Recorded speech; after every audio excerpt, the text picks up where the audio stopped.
Olá, eu sou o Gustavo Campelo. Opa, eu sou o Dan e nós somos Animais. Pessoal, hoje o nosso episódio é com um criador antigo, meu colega, que ele vai falar sobre o Bull Mastiff. Estamos aqui com o Davi Tarraga, ele é médico veterinário formado pela USP em 85. Ele criava Bull Mastiff de 88 a 2021, tem bastante história sobre a raça do canil Hillsborough, reintroduzindo a raça no Brasil, e são sócios fundadores do Kennel Clube São Paulo, porque a saudosa esposa dele também era comigo, a gente foi sócio fundador do KCSP, múltiplos ganhadores de Best in Show em exposições nacionais e de grupos em exposições internacionais, criadores do primeiro cão brasileiro a se sagrar campeão e grande campeão americano no American Kennel Club e criador do Best Brindle da Nacional Americana de Bull Mastiff em 2007. Depois eu explico melhor isso. Davi, muito obrigado pela presença e vamos falar aqui dessa raça espetacular. Maravilhosa. Bem-vindo, Davi, que bom Obrigado, que você Gustavo. está aqui com a gente. Estamos aí. Como é que podemos começar? A primeira coisa que já me chamou a atenção é que Vamos lá. você formou na USP em veterinária em 85. Isso. Um ano antes de eu nascer. Então, cara, eu adoro falar com gente que tem muita experiência, cara, que tem muita história. Eu formei em 84. É muito legal, Nós cara, somos muito um bacana. outro milênio. Exatamente, né? Bom, a gente sempre gosta de saber o início de tudo, assim, né? Então, Então vamos lá. como que você caiu no mundo dos cães? Como é que você caiu na veterinária? Como é que caiu na raça? Conta tudo como começou tudo aí. Para a gente não se alongar muito também com esses detalhes, né? Veterinário acho que foi sempre uma vocação de infância, sempre gostei, sempre tive bicho, né? Nasci, fui criado no interior, vim para São Paulo já adolescente, então a gente sempre teve cachorro, gato, tive tartaruga, cobra, coelho, tudo que você possa imaginar, então essa questão da vocação foi uma coisa meio natural, eu nunca questionei ser outra coisa, que não fosse ser veterinário, né? Prestei, entrei, cursei na época o curso eram 4 anos e meio, hoje são 5 anos, né? Era uma turma pequena, 80 pessoas por turma, na verdade. Curiosamente, esse ano a gente completa 40 anos de formado, né? Vamos ter festa aí no final do ano, tudo. Boa. E sempre tive cachorros, mesmo durante a faculdade, tinha fila, tive pastor alemão, mas assim, cachorros de casa, cachorros de guarda, que eu sempre morei em casa. E o Bull Mastiff entrou na minha vida por acaso, porque um colega de turma, o John, né, que é de família de ascendência inglesa, ele tinha Bull Mastiff, né, que era de uma única cadela de um outro veterinário também de cavalos, que era o Thiago Salles Gomes, não sei nem se já é falecido ou não, e ele deu uma cadela para o John cruzou com o macho desse Thiago, teve uma ninhada, e aí, curiosamente, são aquelas coisas do destino. Um dos filhotes que ele tinha vendido, a pessoa desistiu. Daí ele ficou com um filhote macho lá, já com 3, 4 meses, e ele me ofereceu. Sabia que eu tinha cachorro, morava em casa, tal, me deu e me apaixonei pela raça, né? Foi o Buck, foi o meu primeiro cachorro, né, que eu ganhei dele, e nessa época eu já estava casando, né? Final de faculdade, aquela coisa assim. A Kátia, minha esposa, que já é falecida também, veterinária formada na USP, conheci lá, e se apaixonou pela raça também, e a gente saiu de lua de mel na época e trouxemos na volta uma fêmea. Compramos nos Estados Unidos, né, aquela que você buscava em revista, assim, aquelas revistas tipo, seria a Cães de Fato deles lá, que é a Dog World, né? Vimos aqueles anuncinhos assim. Então, e aquela época era difícil, né? O Dan sabe, assim, você não tinha acesso. Hoje, pela internet, você tem acesso a qualquer revista, qualquer coisa. Naquela época, você tinha que importar a revista, comprar, alguém mandava para você. Achamos os anuncinhos na Flórida, que a gente estava na Flórida, fomos visitar o canil. A criadora, uma criadora fundo de quintal também, uma criadora pequena. Compramos uma fêmea, trouxemos essa fêmea com a gente e a nossa criação se iniciou por aí. Né? Começamos a apresentar essa fêmea e o macho em exposições, vamos dizer, de criar e ir para exposições, foi praticamente um pulo também. Né? A gente morava na época na Granja Viana, então a gente tinha alguns amigos de lá, inclusive, né, a saudosa Dona Shirley, né, e o seu Mauro Atala, do Kennel Club, antigo KCP, depois KCSP. A gente acabou se envolvendo com a sinofilia também, que é um esporte, vamos chamar assim, maravilhoso. E a coisa foi indo. A partir daí a gente começou a trazer cachorros, porque, né, como eu falei, não existiam Bull Mastiffs mais no Brasil, eram pouquíssimos, assim, um ou outro que tinha, mas não existia uma criação. A gente percebeu essa essa deficiência, a gente passou a trazer cães de fora, principalmente dos Estados Unidos, né? E a criação começou, né? Tirar ninhadas, e é uma coisa interessante, a gente nunca focou em vender filhotes basicamente para exposição, para quem queria levar cães para a pista, mas basicamente cães para famílias. Tá? Seja como cão de guarda, seja um cão para companhia. Hoje em dia, até curiosamente, o Bull Mastiff, principalmente nos Estados Unidos, ele é um cão muito mais de companhia do que propriamente de guarda, né? Porque ele até estava lendo recentemente uma matéria de um criador americano, bastante conhecido, que ele fala que o Bull Mastiff ele tem uma característica muito interessante, que ele não é overreact. Né? Ele não tem uma reação desproporcional à ação. Então, raramente você vai ter um acidente causado por um Bull Mastiff, como a gente teve com Rottweiler, né? Não estou falando mal de Rottweiler, nada assim, mas que a gente percebe com Cane Corso, com Pitbulls, assim, o Bull Mastiff ele tem uma reação muito equilibrada na defesa do seu tutor, vamos chamar assim.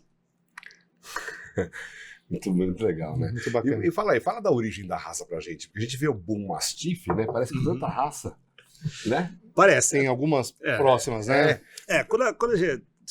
Quando a gente estuda um pouco mais a sinofilia a fundo, ou a origem das raças de maneira geral, a gente verifica que muitas raças têm raízes iguais. Elas partiram de antigas raças mais ancestrais, cães mais primitivos. Alguns existem até hoje, na verdade, tanto que é um grupo, né, que está presente nas exposições. E o pessoal, de maneira geral, na Europa, isso aconteceu, né, boa parte dos cães tem origem europeia, e a partir de cruzamentos direcionados se desenvolveram outras raças. De maneira geral, uma raça é desenvolvida em função ou para uma determinada função. Tá? O Bull Mastiff não fugiu essa regra. Né? Porque já tinha Mastiff, já tinha Mastiff, o Mastiff inglês é uma raça antiquíssima.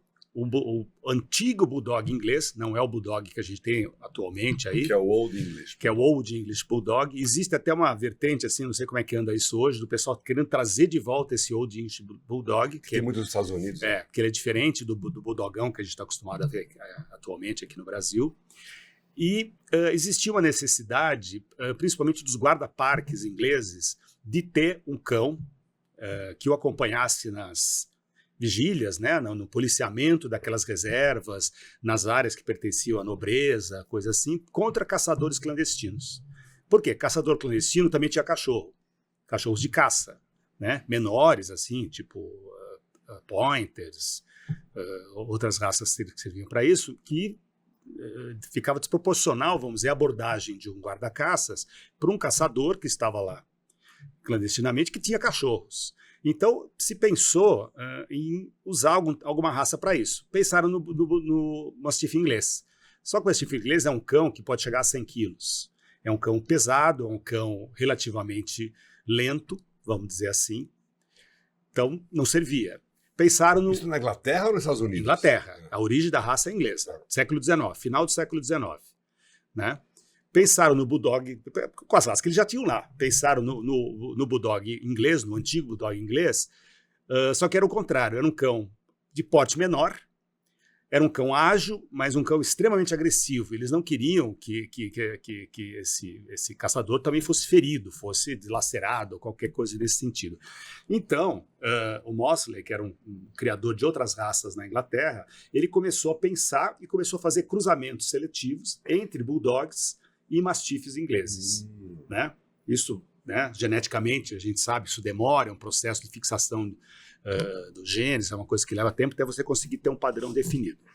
Tanto que o Studbook da raça ele só foi iniciado na Inglaterra no início do século XX, né? Lá 1910, 1920, não me sei precisar exatamente quando. Essa raça tem 100 e poucos anos. Tem 100 e poucos anos. É uma raça recente até, se a gente for pensar perto de outras que existem por aí, como o próprio Mastiff inglês. Né? E começou a fixar essa raça e começou a se desenvolver. No início, a raça ficou muito restrita à Inglaterra. Por quê? O inglês não queria que a raça saísse do país. Então, eles não vendiam animais inteiros para fora. Inteiro quer dizer não castrados. Vendiam só para outros países animais já esterilizados. Só que o que aconteceu? Com o advento da guerra, da Segunda Guerra Mundial principalmente, muitos criadores ingleses ficaram preocupados com uma iminente invasão inglesa, ninguém sabia exatamente o que poderia acontecer. Então, nessa época, eles mandaram muitos exemplares para os Estados Unidos, principalmente. Outros países também, principalmente os Estados Unidos. Reprodutores, fêmeas e machos. Aí que nos Estados Unidos começou a se desenvolver e aí a coisa explodiu, né? O Dan sabe que a sinofilia americana, se não é a mais forte do mundo, tá ali, né? E a coisa a partir daí meio que se espalhou para o Brasil também, em algum momento chegou, década de 60, a gente caçou muito registro, assim, quando a gente começou a criar, de tentar achar quando vieram os primeiros cães, a história, mas assim, muito pouca informação a gente teve sobre isso. Né? Mas é mais ou menos década de 60, década de 70, alguns cães vieram para o Brasil, mas a raça nunca se firmou, né? Em detrimento de outras raças que existiam na época, né? O Dan sabe que raça às vezes é uma questão de moda, tem épocas de cada raça, já teve o Doberman lá atrás, o próprio pastor alemão, Lembra do Wigg? Do Westland. o Highland White Terrier, o Wigg, que virou símbolozinho, né, do canal, Dálmata. Tem, as raças, elas têm, assim, já teve a época mais recentemente do Golden, né? Ainda existe, mas teve um ápice aí que tinha muito Golden. Hoje tá os pequenininhos, né? Tá os Spitz alemães, os Pomerânias, o Shih Tzu e por aí vai. E a coisa começou dessa forma, então, a origem. A raça se fixou dessa forma. Eles são cães que a gente chama de cães intermediários, assim. Existe uma discussão se eles são cães grandes ou gigantes. São grandes, né? Muita gente classifica como Quanto gigante. pesa pra gente ter ideia? Que é grande. São grandes, né? Eu sempre falo assim, se você pega pelo padrão da raça, né? Pode ser até o da própria CBKC, eles são cães que se assemelham em tamanho e porte ao Rottweiler. Né, para as pessoas que não conhecem o Mastiff, mas conhecem o Rottweiler, pode considerar que é o tamanho de um Rottweiler. Machos, eles têm ali entre 65 e 69, 70 centímetros de altura, que a gente mede na cernelha, né, atrás aqui das costas, puxando uma réguazinha do chão até atrás das costas. Que assim, né? Podemos mostrar aqui, exatamente, essa... Está bem didático. Mais ou menos essa altura aqui, o macho 70 centímetros, 69, uma fêmea 65, né? Peso, fêmea 50 quilos, macho 60 quilos, um pouco mais, um pouco menos. Curiosamente, você pode ter um macho e uma fêmea do mesmo tamanho. Se você pegar os extremos, né, o macho mais baixinho e uma fêmea mais alta, eles podem se equiparar em tamanho. Mas normalmente você percebe a diferença. A fêmea tem uma cabeça um pouco mais delicada, tem um corpo um pouco mais arredondado, o macho ele é muito mais musculoso, né? Ele tem que ter uma área de peito muito grande, muito boa, uma cabeça proporcional, que a gente fala que é 1/3, 2/3, né? 1/3 focinho para 2/3 de crânio, né? Essas orelhas viradinhas para baixo, né? Em forma de V, acho que aí facilita mais para se entender, né? Eles são cães que a gente chama da classe dos molossos, o Dan sabe disso, né? E quanto que pesa? 50 quilos? 60 o macho então e 50 é grandão, né? É grande, é um cão grande. Não dá pra falar que é médio nem que é gigante, mas é grande. É um cão bem grande. grande, E é um cão que, a despeito disso, ele manteve uma agilidade impressionante, né? Considerando que é um cão de 50, 60 quilos, ele tem uma agilidade, é um cão que corre muito, ele é um cão muito rápido. No Brasil não, mas nos Estados Unidos eles usam em agility. Até nas nacionais existem as provas de agility para Bull Mastiff. Eles fazem. E ele vai bem, ele vai bem. Ele leva o turno embora. Usa o turno de roupinha. Temos um problema, o turno só dá para uma apresentação. Não, lá é impressionante. Todas as nacionais das raças lá nos Estados Unidos, eles fazem estimulam, prova de trabalho. Né? Exato. Somente dos cães de trabalho. Então, a Rocio leva os Boston Terriers para a estrutura e faz agility com os cachorros lá. Dan, aproveitando para te fazer uma pergunta, já que surgiu o assunto, muita gente me pergunta, né? Pô, eu tenho um dog alemão, dá para fazer agility para brincar, obviamente não para campeonato. Lógico que existe dá, né? Nos Estados Unidos um túnel maior, não oficial, mas para o cara fazer com esses cães maiores? Não, aí o pessoal que tem essa raça, por exemplo, se na minha escola aparecesse mais não tem nenhum. Alguns dog alemães para treinar, a gente ia falar com o Edu para ele fazer um túnel fora claro, um pouco maior da regra. Para estimular. Porque para esse tipo de cão aqui, aquele túnel ainda vai, mas eles abaixam. É porque a gente fazia. Eu tinha um cliente que tinha um dog de Bordeaux. E a gente brincava de agility, né? Só que no túnel, realmente, ele passava levando tudo, assim. Eles abaixam. O slalom também. E os cachorros gostam, né? O Bordeaux é muito parecido com o Bull Mastiff. Muita gente até confunde, né? Teve uma época que teve um filme com o Tom Hanks, né? Verdade. Que ele era um policial. Como é que chama? Uma dupla quase perfeita. Uma dupla quase perfeita. Ele babava. Se você pega, então, ali eles exageraram um pouco nesse aspecto, assim, mas eles têm um... Por quê? Porque eles têm origens semelhantes. Aquilo que a gente falou, você pega o Dog de Bordeaux, que é um cão de origem francesa, com o Bull Mastiff, que é inglesa, eles têm raízes, antigos mastifes, antigos cães mediterrâneos, aquela coisa assim. O Bordeaux ele é um pouquinho mais longo, assim, vamos dizer, ele tem um comprimento aí de coluna um pouco maior, mas eles até visualmente eles são parecidos, tirando a cor. E né? ele ainda é usado para trabalho por essas polícias aí ou não? Hoje em dia é só um cão de companhia?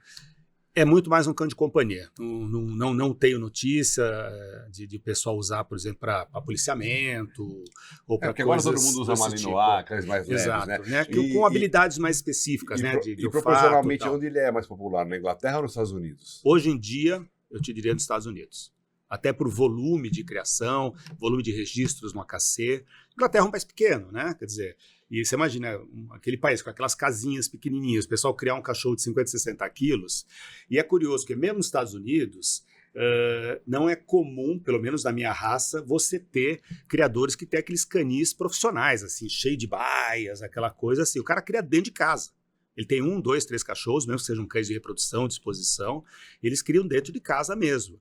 Né? A gente brinca até que ele é um cachorro. Né? O cara tem um monte de funcionário. Eu conheço uma criadora lá que eu tive a oportunidade de visitar, tive cães dela, a Susan.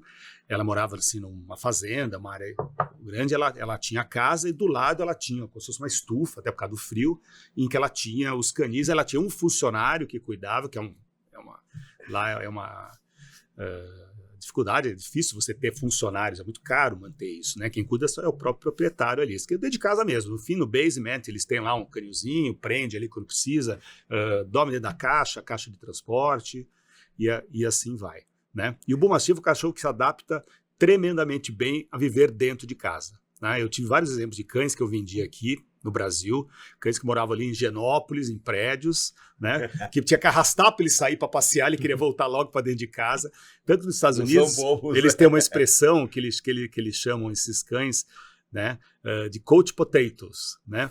Batatas de sofá, que é uma expressão americana, que o cachorro adora o sofá, né? Que imagina, dormir na caminha, dormir na lavanderia, na varanda, não. Eles adoram um sofazão mesmo. Tem várias horas que são muito frias, às vezes. Exatamente. Grande parte do ano, né? Grande parte do ano, né? Então é complicado mesmo. E me diz uma coisa, só por curiosidade, que a gente tocou no Dog de Bordeaux, você falou que tem mais ou menos a mesma origem, você sabe me dizer se é mais ou menos na mesma época também ou não que surgiu, ou o Bordeaux é mais antigo? Porque eu achava que o Bull Mastiff era mais antigo. Eu não diria que era só 100 anos. Eu não sei se o Bordeaux pode ter uma origem um pouco mais antiga. É possível, mas não acredito que seja muita coisa, não. Muita coisa, não. Posso até pesquisar e depois eu te mando essa Se você tivesse feito uma aposta, resposta. Se era mais de 100 anos ou menos de 100 anos, eu diria facilmente que era mais de 100 anos. Eu não imaginava uma origem tão recente. Hoje em dia 100 anos tá pouco, né? Quer dizer, a gente está falando de 1925, né? Quer dizer, e a gente sabe que boa parte das raças mais tradicionais, mais coisas, elas são realmente do final do outro século, tinha alguma foto coisa com assim. Os reis lá. Exato. Da Idade Média, aqueles cães que eram criados para realeza. Você tem vários cães que eles chamam que são cães literalmente de companhia, que são para serem levados no colo, né? Com aquela pelagem cai como se fosse uma estola, né? E fora os outros cães, a Inglaterra é um berço de muitas raças, na verdade, né? Você tem os cockers, de maneira geral, os setters, né? Seu Mauro depois vai ver isso aí, vai concordar, né? Por quê? Porque foram cães desenvolvidos, cada um pensado em alguma função específica, né? Tem cães que são relacionados a uma locação geográfica, você tem o Skye Terrier, né? Você tem gado Jersey, você tem várias coisas que são endêmicas de uma região, foram criados ali e depois realmente rodaram o mundo, né? A diferença do tamanho do macho e da fêmea não é tão grande assim, né? São relativamente próximos, né? Você até falou que tem alguns que, se o macho for pequeno e a fêmea for do tamanho maior, que não é o ideal, né? Por exemplo, agora a gente indo para o aspecto da sinofilia, da exposição, não é o ideal. Tá. Você tem que ter um macho que pareça macho, né? E uma fêmea que pareça fêmea. Uma fêmea masculinizada não vai agradar, né?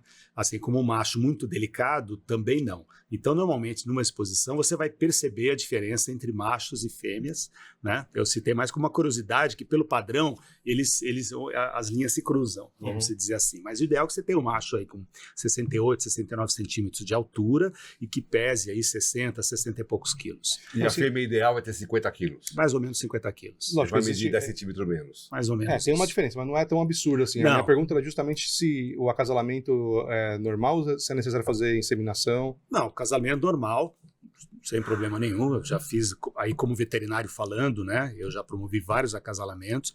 Em algumas circunstâncias, por alguma razão, que a fêmea não consegue suportar o peso do macho, ou é um macho inexperiente, alguma coisa assim, eu fazia inseminação artificial. Fiz muita inseminação artificial eu mesmo, de alguns cachorros meus. E os partos com essa cabeçona aí? Normal? Os Normal, partos normais com esse cabeção? normal.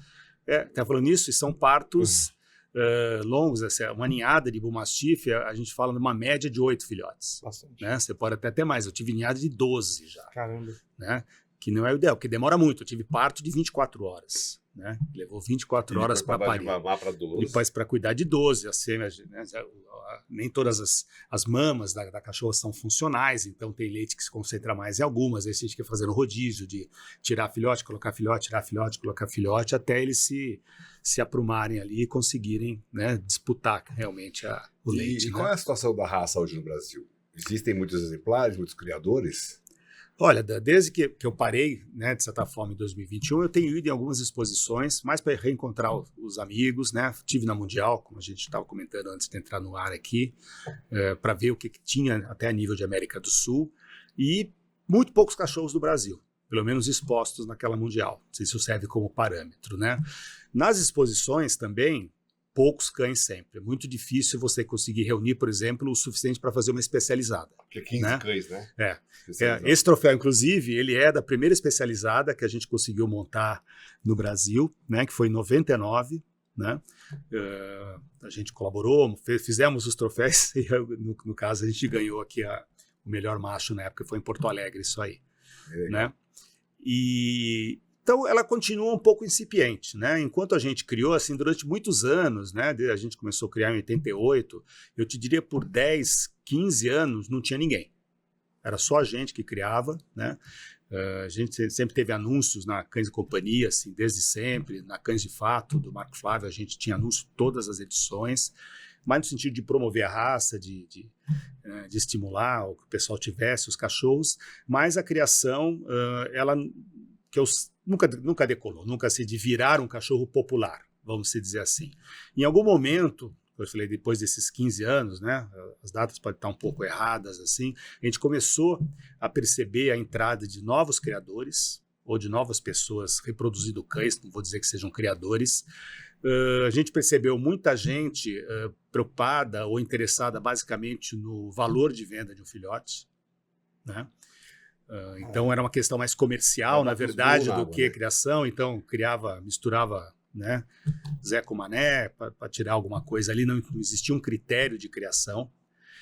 E a coisa vai indo assim. Hoje eu diria que está restrito aí, como eu falei para você, ao Rafael, que continua criando desde então. Ele tem a facilidade porque ele é handler também, então ele está inserido nesse meio, por aí vai. Existia um criador no Sul, não sei se ele continua criando ainda, faz tempo que eu não ouço falar dele. Tinha um criador em Belo Horizonte que também sumiu. Então, é uma raça ainda pouco criada. Né? E por que você acha que ela é pouco criada no Brasil? Por causa do clima? Por causa do valor? Por causa do trabalho? Por causa do tamanho? Alguns aspectos, né? Se a gente começar com questão econômica, é um cachorro que ocupa espaço e que come aí, vamos dizer, de 500 a 800 gramas de ração por dia, ração de boa qualidade. Então, te dá despesa. Aí você acresce aí despesas veterinárias. É uma raça que tem as suas questões. É uma raça que tem propensão à displasia coxofemoral, né? Que é uma doença das articulações, que pode dar em qualquer cachorro, na verdade, mas nos cachorros de porte grande, gigante, ela se acentua e clinicamente ela é mais perceptível. E o sintoma fica pior. O sintoma fica pior. É uma raça que tem propensão a desenvolver tumores, a ter câncer. Eu tive de várias formas, câncer linfoma, câncer ósseo, câncer de fígado. Então, existe. Tem umas questões relacionadas à pele, uma sensibilidade quando cai a resistência de ter aquelas lesões infectadas de pele. Então não é uma raça fácil de ser criada, né? Essa é a questão. Isso talvez desestimule um pouco as pessoas a terem, né? Fora isso, é uma raça gostosa, maravilhosa, é um cão que você não precisa prender quando chega alguém na tua casa, né? Ele não reage, assim como a gente falou. Só tem cara de mal. Só tem cara de mal, né? A gente é uma das coisas que eu sempre falava quando as pessoas ligavam querendo informações sobre o cachorro. Falei, é um cachorro de guarda preventiva, tá? Sim, não de porque o ladrão pé de chinelo vê um cachorro o cara desse, vê através. Não, várias vezes na rua a pessoa atravessa a calçada, né? A pessoa tem medo dentro do carro, uma cara desse tamanho, preta, né? Olhando assim. É um cão que late muito pouco, na verdade, né? Eu até sempre gosto de lembrar de uma propaganda que existia do estado de São Paulo, do Estadão, anos atrás, assim, que é uma pessoa lendo jornal. Não sei se você lembra dessa propaganda. O cara lendo jornal, aí começa a latir um pincher, sei lá. O cara continua lendo o seu jornal, não muda nada, assim. Passa um tempinho, aí você ouve um latido muito grosso. Sim. Não aparece o cachorro, né? O cara dá um latido, o cara para, vira assim, acho que ele levanta e vai ver o que está acontecendo. Aí termina assim com a frase, né? Credibilidade é tudo. Ou você tem ou você não tem. Exatamente. E no caso do Boo, exatamente isso. Ele é um cão, não é um cão de ataque, é um cão que fica ali, né? O pessoal antigamente falava assim que nesses casos de abordagem é um cão que via, pulava em cima da pessoa, derrubava e mantinha a pessoa contida no chão. Pelo peso que ele tem, né? Pela estabilidade que ele tem sobre os membros, mas ele não mordia. No máximo ele grudava e ficava segurando sem machucar, né? Pela potência de mandíbula que ele tem. De então, peso, de ele fazia contenção, né? Exatamente. Nossa. E eles são longevos? Não. Não. Como toda raça grande, né? Existe uma matemática invertida, o Dan sabe disso. Quanto menor a raça, mais tempo ele vive. Quanto maior a raça, menos tempo ele vive. Então, se a gente pegar extremos, você pode ter um poodle, você pode ter um pincher que vive aí 20 anos, talvez não assim, 17, 18, não no auge, o Schnauzer, a gente sabe que é uma raça também relativamente longeva, vive bem. Já um cão gigante, um dog alemão, como a gente estava falando, 7 anos. 7 anos e olhe lá. Alguns chegam aí a 9, 10, mas é péssimo. Exceção. Assim. O Bull Mastiff, eu sempre dizia, né, para os potenciais compradores interessados em ter um cachorro, fala, é um cão que vive mais ou menos em torno de 10 anos. 2 a menos, 2 a mais. Tá? Então, o cão vai viver de 8 a 12, né? Na média, 10 anos. Você comentou um pouco das doenças, você falou da displasia coxofemoral, falou de alguns tumores. Displasia de cotovelo também acontece ou é mais difícil? Também acontece que o ideal é você fazer, quando você faz os controles antes de acasalar, é uma coisa que a gente sempre foi muito criterioso com isso, né? A gente também meio que praticamente fundou o Colégio Brasileiro de Radiologia Veterinária junto com o Edgar Sommer. Na época a Kátia, minha esposa, ela trabalhava no Provet, ela era cardiologista, então a gente tinha muito contato com o pessoal lá e a gente acompanhou toda a instalação disso aí, porque não existia uma regra, uma forma de você controlar isso aí, das displasias. O ideal é você fazer, entre os controles que você faz antes de colocar um cão apto à reprodução, é você fazer o controle de displasia tanto de cotovelo quanto da articulação do quadril, coxofemoral. Porque acontece sim. Acontece, ok. E como que você falou do temperamento, né? Pode receber pessoas em casa, que ele é um cão equilibrado, calmo. Exato. Mas especificamente com crianças, como que é o comportamento dele? Perfeito também. É um cão super dócil. A gente respondia sempre essa pergunta, né? Quando as pessoas ligavam interessadas assim, como é que é uma criança? É um cão extremamente amigável, afável com crianças, gentil, né? Inclusive um dos títulos que o Bull Mastiff tem é um gigante gentil.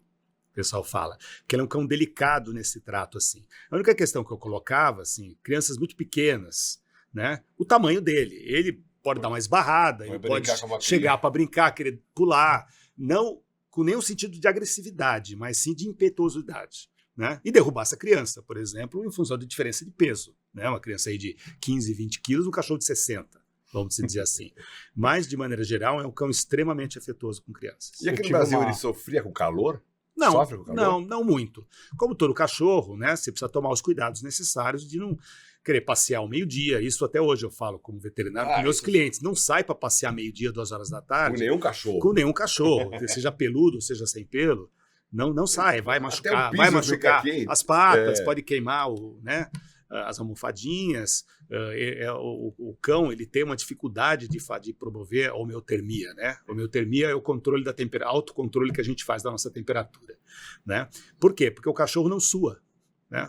O Dan sabe disso. O cachorro não é que nem a gente que sua no corpo todo. O cachorro ele sua um pouquinho nos interdigitais e principalmente pela língua, né? Quando a gente vê um cachorro assim no calor arfando, ele não está cansado, ele está com calor, ele está promovendo troca, né? Tentando resfriar, como se fosse um radiador de carro, resfriar o seu pulmão para resfriar o sangue e baixar a sua temperatura. Então, como qualquer cão, eles são sensíveis a uma temperatura extrema, mas nada exagerado. Você pode ter em qualquer região. A gente vendeu cães que foram para o Nordeste, que foram para o Sul, que foram para o Centro-Oeste.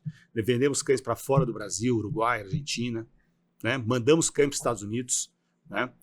Inverno extremo ali no sul dos Estados Unidos, Chicago. Então, você tem, ele tem uma resistência boa ao calor de maneira geral. Até porque é um cão de pelo muito curto, né? É um cão de pelo muito curto, isso quer dizer que não cai pelo, cai bastante pelo, né? E até uma outra regra, né? Cão, quanto mais longa a pelagem, menos cai. Nossa, né? E cachorro de pelo curto, pensa no pug.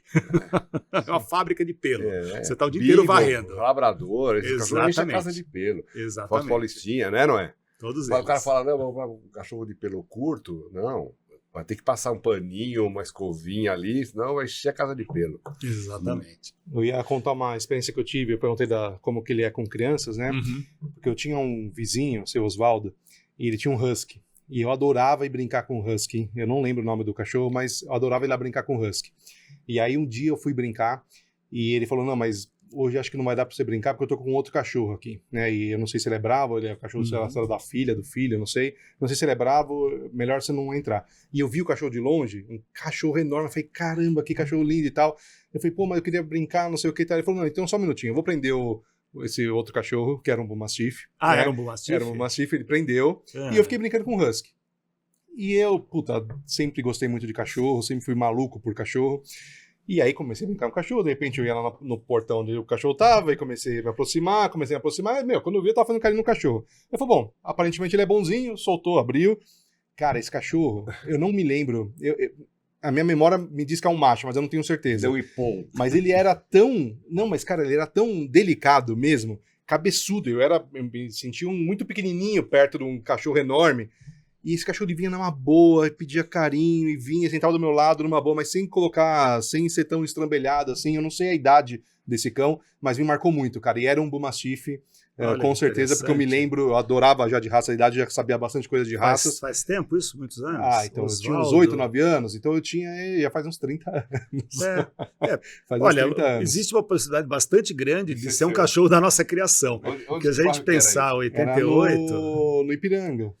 Osvaldo. Seu Osvaldo. Um dono. Então, mas na verdade o cachorro era da filha ou do filho dele. Então. Né? Então eu não sei o nome da grandes pessoa. possibilidades desse cachorro ser meu. Cara, ser minha criação. Muito legal esse cachorro, marcou muito. O Dan sabe que assim, em sinofilia a gente tem o costume, o hábito de você nominar as ninhadas de acordo com a letra do alfabeto. Então a primeira ninhada é letra A, letra B, letra C, aquela coisa toda, porque em exposição, em pedigree, os nomes não quer dizer o nome que você vai chamar o cachorro. Né? Pode ser o Bidu e o nome dele é desse tamanho lá, porque consta o nome do canil. O pessoal quer colocar, é uma coisa assim. Números, você foi também. Números e coisas assim. Então, e a gente usou isso aí, né? E olha, a gente rodou o alfabeto mais de 3 vezes. Né? Tinha letra que era difícil, né? Quer dizer, Y, peraí. Tal. Mas sabe o que eu faço? Às vezes, quando eu consigo vender o cachorro antes de registrar, eu falo pra pessoa, como é que você quer que chame o cachorro? Sim. Vai ser com essa letra. Mas se ela não quer com essa letra, dá problema. Ninhada Y. O cara chama Maria, aí põe o Y. Apóstrofe Maria, entendeu? Ou o cara põe lá o nome dela de Yasmin. Eu tive Yasmin. Uma ninhada Y, eu tive uma Yasmin.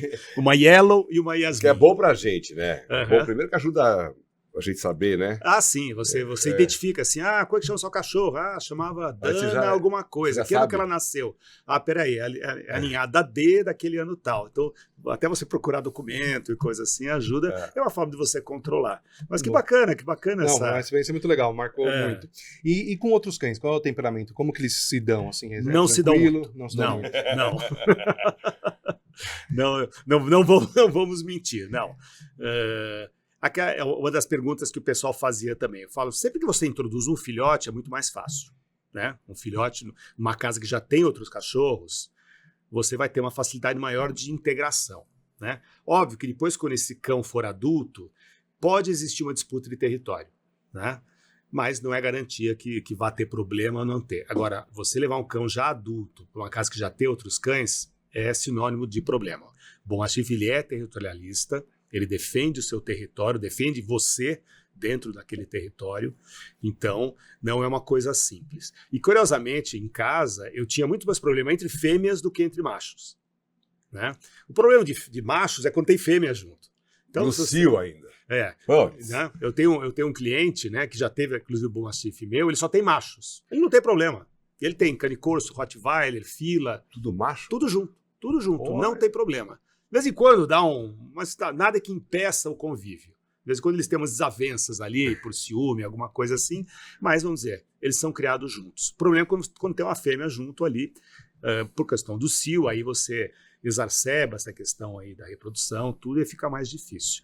Mas assim, não é recomendável, tipo, você, o que eu quero dizer, deixar bem claro, você agregar cães adultos ao mesmo tempo. Se ele levar um filhote mastiff para uma casa que tenha outros cães, muito possivelmente eles vão se dar bem. Tá. E já que a gente está falando da questão comportamental, quais são os problemas de comportamento que mais se vê nos Bull Mastiffs? Então, sei lá, você falou que ele é um cão muito ágil, apesar de ser calmo, tranquilo, né? Com outros cães não se dá tão bem, mas no geral, assim, cães muito medrosos, cães muito agressivos ou ansiosos, quais são as questões? Olha, disso tudo... Obesos. Não, mas não é obesidade... É comportamento do dono, né? Não é uma coisa muito comum de você ver cães obesos, não. Até porque essa foto que eles são cães dinâmicos, que gostam de andar, tem espaço, obviamente, passeios e coisa desse tipo. Eu te diria que dentro desses comportamentos, o mais comum, eventualmente, acontecer é um cão um pouco medroso, a despeito do tamanho dele. Mas isso pode acontecer. Cães que reagem a fogos, barulhos, assim, aquela coisa assim, você pode ter. A agressividade é muito raro. Tanto, por exemplo, nos Estados Unidos, se um cão demonstra um comportamento agressivo, normalmente eles sacrificam. Tá? Exposição, o Dan sabe que não pode ter. Né? É fator de desclassificação, vai ser eliminado. E se isso se repete, até dentro, assim, em outras questões e tal, esse cão, ele é basicamente suprimido. Eles não querem um cão agressivo. Ele leva regras rígidas, porque aí eles fazem os donos botarem a mão na massa. Sim. E adestrarem, socializarem os cães para que isso não aconteça. Né? Sim. Aqui não, aqui não tem. Aqui seja o que Deus quiser. Né? Então, só finalizando até com relação a isso, de todos os cães que eu tive um único macho, o Sabu, não sei se vai lembrar, um macho tigrado que eu tive, que ganhou exposição lá no sul, tudo. Ele era um cachorro mais difícil. Ele é uma coisa que é engraçada, que alguns criadores americanos falam, esse cão, ele é um padreador, ele é um reprodutor, ele não é um pet, ele não é um cão de companhia, né? É um cão que você tem que saber levar, né? Então esse foi o único cão que eu tive, ele era um cão importado, um cão americano de um antigo, um dos canis bastante antigo nos Estados Unidos, e ele tinha um comportamento um pouco diferente. É um cão que eu entrava para lidar com ele com um pouco mais de cuidado, né? Falando com ele, entrando, deixar fazer as coisas, mas assim, perto de outros que eu tinha que se atiravam em você, super assim, ele era um cão um pouco mais sério, vamos dizer. Mas a gente apresentou em muitas exposições, ganhou exposições, nunca mordeu ninguém. Na época, o Marcelo apresentou, Marcelo Chagas, a Kátia apresentou várias vezes também. Então, e deixava o árbitro lá, o juiz, tocar nele? Tudo. Mexer na boca, tudo? Tudo. Como treinador de cães, eu treinei 2, tá? Talvez até da sua criação. Um maravilhoso, espetacular. Cachorro a gente calmo, conversou sobre adestramento. Inteligente, obediente, muito tranquilo. O outro, justamente com esse problema que você falou, que tem muito que é medo. Então, esse outro era um filhotão, devia ter uns 4 meses e meio, 5. Então ele estava na fase justamente de começar a ir pra rua. E o cara me chamou porque ele falou, Gustavo, eu não consigo sair pra rua com esse cachorro, porque ele trava, ele não quer ir. Uma vez eu forcei, ele teve diarreia e não sei o quê. Não, E aí... mas isso aí é um baita erro do dono e do veterinário. E às vezes do criador, né? Porque o criador, às vezes, nesse caso, não teve culpa porque vendeu o cachorro filhotinho. Porque ele deixar o cachorro até 4 meses em casa, né? Sem socializar. Sim. Sem aquele... Bom, Mas o fato é que a gente demorou, o primeiro passeio que eu fiz, eu lembro, só de colocar a coleira, esse cachorro, teve uma baita diarreia, foi terrível, assim, sabe? Aí eu fiquei fazendo dentro de casa, com a coleira, bem calma, desensibilizando, colocava a coleira e tirava, dava um petisquinho, aí foi se acostumando, Ele demorou uns ganhar 2 meses, 2 meses e meio, a gente conseguiu sair. Aí ele saiu bastante assustado, mas aí foi liberando, voltou, ficou legal depois. Tá. Então ele começou a tolerar, ficou bom.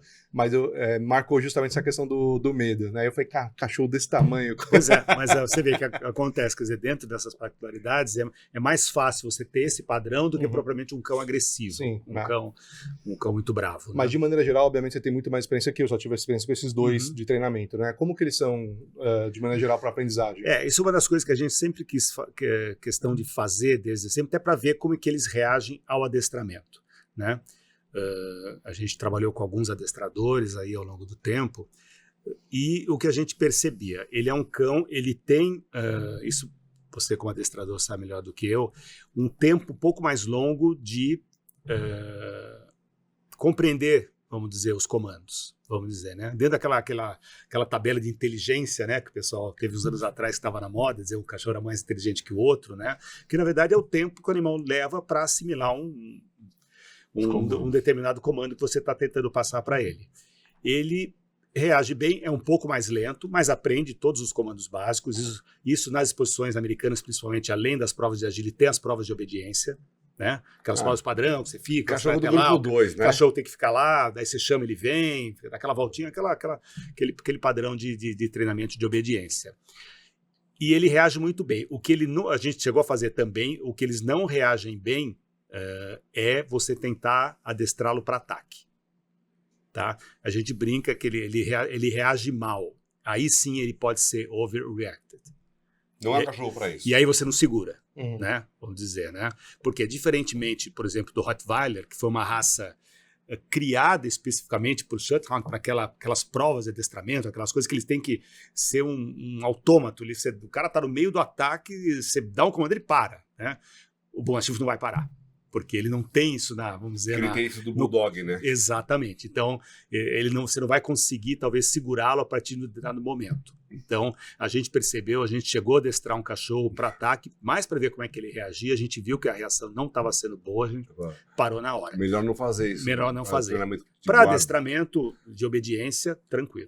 Pode demorar um pouquinho mais. Os cães do grupo 2, normalmente, são cães ideais para isso, né? Exato. Do grupo 1 e do grupo 2, os pastores e os cães de trabalho, assim, Porque ele tá no grupo dos cães de guarda, né? Se você for ver. Sim, é o nosso grupo 2, cães de coisa, e no sistema americano chama de working dog, né? Cães, né? E nessa parte trabalho. de proteção, existe uma diferença entre o comportamento do macho e da fêmea, no sentido de, o macho é um pouco mais pro território, a fêmea um pouco mais para as pessoas? Exatamente isso. Exatamente isso. A gente percebe que o macho, até por essa questão, ele é mais territorialista, né? Ele defende ou ele se preocupa mais com essa questão do território. A fêmea, ela é mais ligada nas pessoas, não que o macho não seja, também mas você percebe que as fêmeas são mais afáveis, são um pouco mais ligadas em você de uma certa forma, né? Mas a gente nunca percebia muita diferença, na verdade, de comportamento, principalmente com relação às pessoas em si, né? A afetividade que os cães têm com as pessoas. Pouca diferença. Legal. Eu te diria. Ainda, só para terminar a parte de comportamento, é o seguinte. Você mencionou no início que tem pessoas que optaram por ter apartamento aqui em São Paulo e que nos Estados Unidos muitas pessoas têm no basement, né? Qual a sua opinião sobre esse tipo de cachorro em apartamento? Assim, tem gente que detona e acha que é um crime, tem gente que super defende e fala que o cachorro se adapta bem. O que você pensa? Eu penso dessa forma. Ele se adapta bem como qualquer cachorro. Eu, como veterinário, eu tinha anos atrás, eu tinha uma cliente, ela tinha um São Bernardo em apartamento, né? Junto com 5 gatos, mais 3 cachorros. A questão é a zona que isso aí causa, né? Um cachorro desse tamanho dentro de um apartamento. Você tem que condicioná-lo a sair 2, 3 vezes por dia para se exercitar e, eventualmente, né, fazer xixi, fazer cocô fora, Esses cachorros vamos fazem dizer xixi, cocô assim. em casa, Imagina, mas- é 1 quilo por cada vez ali. E eles soltam pelo, como a gente já comentou anteriormente. É um cachorro grande, vai deitar no sofá, vai arranhar, vai riscar. Eu diria que é mais essa questão se você está confortável com a situação. Mas isso aí é até Ele numa tá- casa. Ele está muito confortável. Numa casa dentro de casa vai ser a mesma coisa. Exatamente, É. exatamente. Eu acho que depois que eles são adultos, que você já tem um cão equilibrado, é mais fácil, né? A fase de filhote é bem complicada. Hein? E o que a gente vê, assim, mesmo cães que que moram em casa, que tem quintal, eles passam parte do tempo ali, na caminha dele, na casinha. Ele não fica o dia inteiro dando volta no quintal porque ele tem espaço. Né? Ele vai dar aquelas passeadas, fazer o que tem que fazer, cavocar um pouco o jardim. E vai deitar. E vai deitar. É, cachorro né? deita quantas horas por dia? 16 horas por dia? Pois 14 é. horas por dia? Então, eu vejo numa boa, eu tive vários casos de clientes meus que compraram meus cães, e eu virava veterinário, obviamente, né? Que viviam... vem da casada? Olha, você compra de mim, mas você vai ser meu cliente. Mas não... Então, e eu tenho até hoje, eu tenho alguns clientes, né? Eu parei de criar, mas eu tenho clientes até hoje que têm outras raças, esse que eu comentei, que tem canicorso, fila e Rottweiler, ele tinha um Bom Mastiff meu também, e já era o terceiro Bom Mastiff que ele pegou com a gente lá, né? Nesses Nossa, anos bem todos, bonita. os filhos dele hoje têm 30 anos, eu conheci, era pequenininho, assim, é bacana você acompanhar, vamos dizer, a evolução das próprias pessoas, a vida da pessoa vai mudando, às vezes ela fica um tempo sem ter, depois ela volta a ter, né? E você vai acompanhando isso aí ao longo dos anos, né? Tanto que eu brinco com o veterinário, eu perco o meu cliente porque ele morre de velho, né? Principalmente o cachorro. Aí a pessoa compra outro, aí você volta ali e tal, porque eu faço só atendimento domiciliário, né? Hoje a veterinária, para mim, ela é uma atividade secundária, mas eu gosto de manter, ainda para manter a mão, manter o contato com os colegas, estar um pouco antenado com as questões clínicas, tudo. Então eu tenho uma carteira pequena de clientes que eu ainda tenho em casa sempre, né? E no caso desses cães muito grandes, é até mais fácil que a pessoa se deslocar até uma clínica Sim. com um animal de grande porte, mais no trânsito de São Paulo, né? Legal. E a gente acabou não falando das cores, né? A gente falou do padrão, Sim. de tamanho, de peso, Uhum. mas não falamos das cores. Quais são as possíveis cores? As possíveis cores são basicamente 3. Essa que você está vendo, né? Tá. Que seria um amarelo, vamos dizer, a cor do labrador, vamos dizer assim, para as E o pessoas focinho entenderem melhor. sempre Focinho preto? sempre preto. Tá. Focinho e orelhas, aqui não está muito, mas as orelhas também mais escurecidas de maneira geral, tá? Aí você tem uma outra cor que eles chamam esse aqui eles chamam de fawn em inglês, né? Que seria esse beijinho, Marrom, esse clarinho. Aí você tem o red fawn, Que é a né? cor do boxer também, né? É. Ah. O red fawn que seria um tom mais acobreado, vamos dizer, dessa cor. E por último você tem os tigrados. Né? E dentro dos tigrados você pode ter tigrados mais fechados, tigrados mais claros, né? Esse cão que eu comentei, o Sabu, que era um reprodutor meu, ele era um tigrado bem fechado, assim, quase preto. Você via assim aquelas manchinhas, mas bem pouco. E alguns outros são bem quase uma zebra, assim, um amarelo bem clarinho, que é feio, inclusive, eu não gosto, né? Com as manchas assim tigradas. Legal. Acho que a gente tem umas fotos, Pô, talvez tem seja bastante- legal pra gente... Vamos lá? Tem A bastante gente, ilustrar. a gente comenta alguma coisa para ilustrar. Sim, vai aparecer Boa. bastante assunto agora. Vamos lá. Vamos ver, Alex. Capricha aí. Olha lá. Então, vamos lá aqui, né? Isso aí é uma foto... Eu não sei se tem o ano aí, se a gente consegue ver. O ano... não... Tá Talvez escondido. seja... Ah, tá, Não. não 2000, tá ali, ó. Tá ali? 2000. 2000. 2000. É a Millennium, a exposição Millennium. Tem 25 anos essa foto, na verdade. Aí a Jazz, gente, né? esse é o Jazz. Exatamente. Aí a gente está vendo o Jazz, que é um cão americano, um cão que a gente comprou nos Estados Unidos, filhote. No caso, ele sendo apresentado pela Kátia, que era minha esposa, ela que apresentou. E lá, sabe, assim, dentro das nacionais, existe assim vários tipos de julgamento. E ele entrou na época, ele já era idoso, ele entrou na classe veterano, que são cães acima de 6 anos de idade, né? E ele se classificou, ele foi o 4º, né, nessa classe. Esse cachorro foi famoso na tua criação, né? Foi famoso na minha criação. Foi julgado pela Virgínia, que é essa senhora que está esquerda, direita, aqui na foto, do lado da Kátia, que é uma criadora das mais antigas. Inclusive, esse cão tinha sangue dos cães dela. É um dos cães mais antigos dos Estados Unidos. E do lado ali a moça que estava apresentando, segurando ali, ajudando ali na coisa assim. Né? Nós somos em várias nacionais americanas. E Né? esse é o tigrado mais comum? Não. É um dos tigrados mais comuns, é um tigrado, que a foto tá pegando um pouco de luz, assim, ele não é tão claro aqui na frente, isso é mais, acho que é um reflexo. Mas Tal. é do meio dele ali, né? Exatamente, do corpo. é mais do meio ali, esse tipo de cor aí que você está vendo. Né? E essa mancha, tem uma mancha branca no peito, parece, né? Ela é, segundo o padrão da raça, ela é permitida, quando a gente fala assim, em termos da padronização das cores, que eles falam que uma pequena mancha branca no peito é admitido. Isso é uma herança do Bulldog. Na verdade. Que não pode ter patas brancas, né, cauda branca, ou manchas no rosto, alguma coisa desse tipo aí. Né? Aí você vê o focinho preto, as orelhas pretas. Né? Bonito cachorro. Vamos passar a próxima. Dan conheceu. Conheci. Eu saí da Pedigree em 2001. Patrocinava, a gente vivia junto. Vivia junto, é verdade.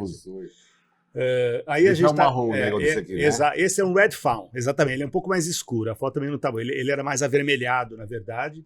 Esse é o Mac, né? Esse é um dos últimos cães que a gente trouxe dos Estados Unidos. O Mac, na verdade, ele era filho da Lucy, que era uma cadela nossa, que nasceu no Brasil, né? Nós levamos para os Estados Unidos, ela acasalada com o Tsabu, o nome de baixo, ele que aparece ali embaixo, o nome dele esse macho bem escuro que eu comentei, o Mac é filho deles. O Mac nasceu nos Estados Unidos, né? Então ele tem cidadania americana. A gente levou a Lucy para lá, para que ela desse cria lá na casa de um criador que criava junto com a gente. Ele ficou com alguns filhotes e nós ficamos com esse macho aí. Ele cresceu aqui no Brasil, fez campanha aqui no Brasil, na época era o Tiaguinho que apresentava ele, e ele foi para os Estados Unidos e foi fazer o campeonato americano com esse handler americano, que é um handler bastante conhecido lá também, que apresenta bastante do Mastiff. O cachorro do vizinho lá que eu falei é exatamente dessa cor. Assim, muito bonito. É, muito legal. Vamos passar? Vamos lá.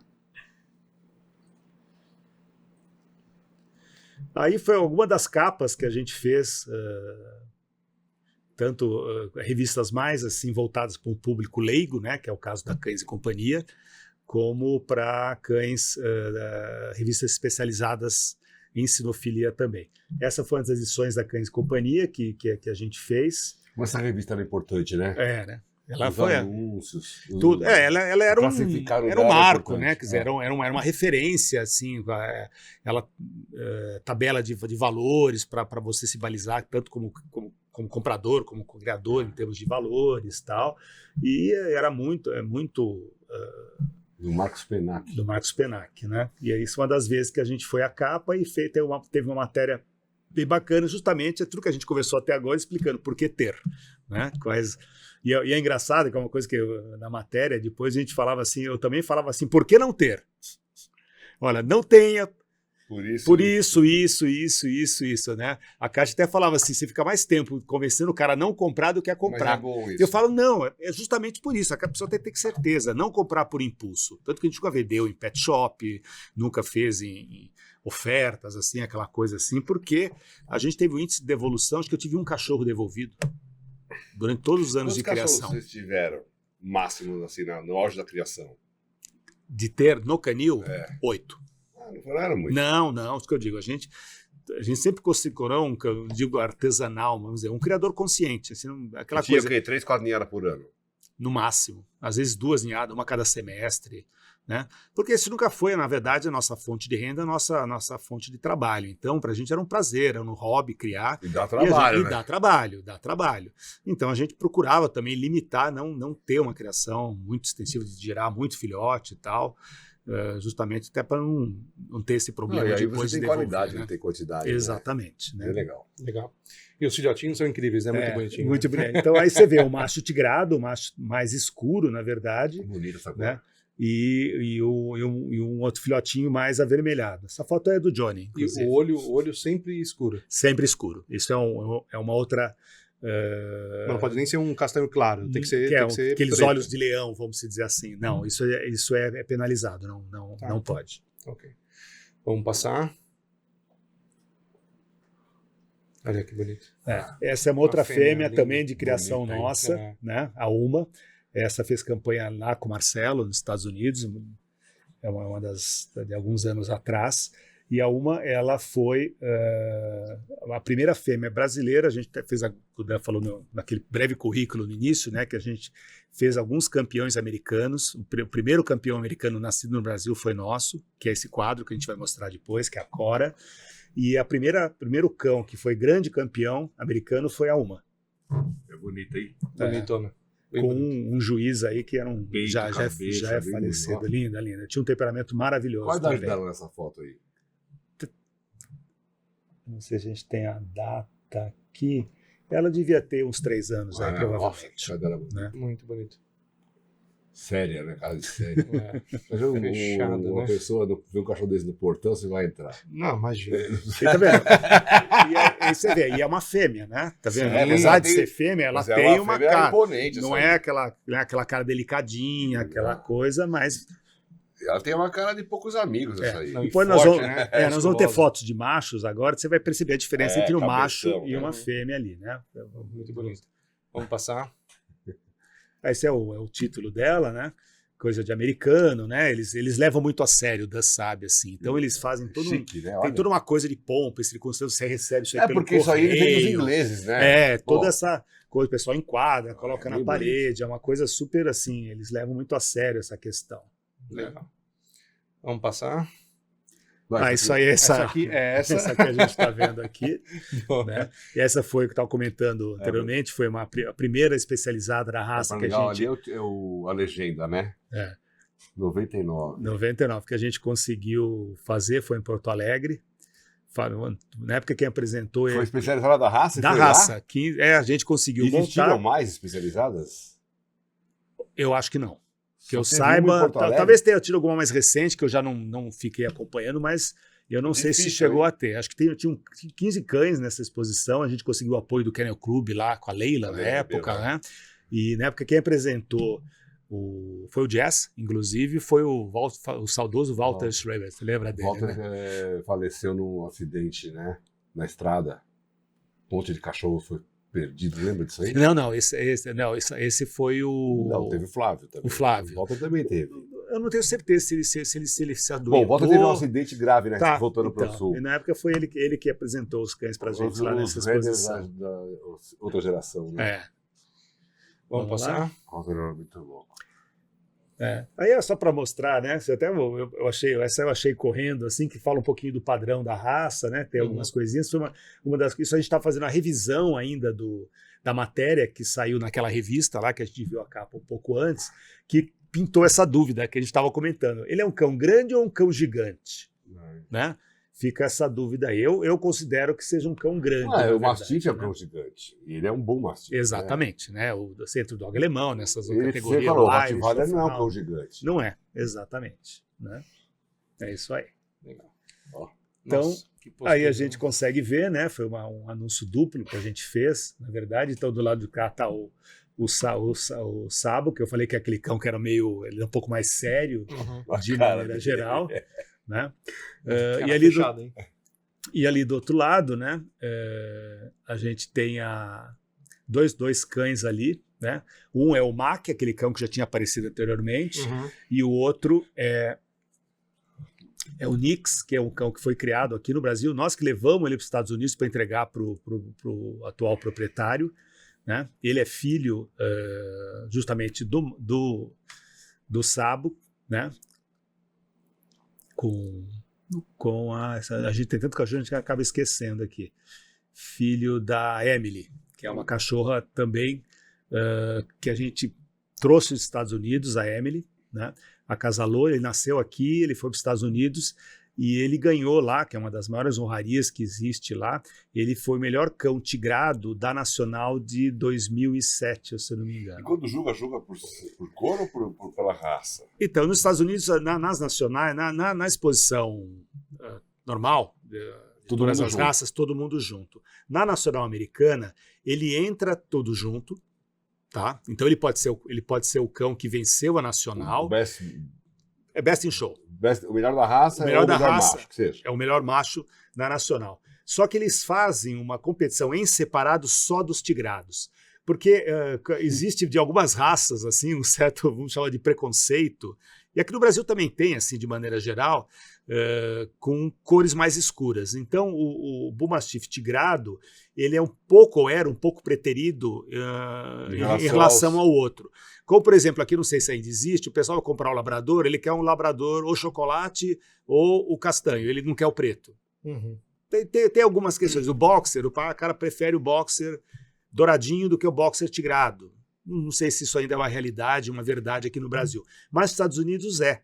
Então, para prestigiar, até porque a gente pegar, alguns historiadores julgam que a raça começou com cães tigrados, né? Em função dos cruzamentos Então, que eram feitos.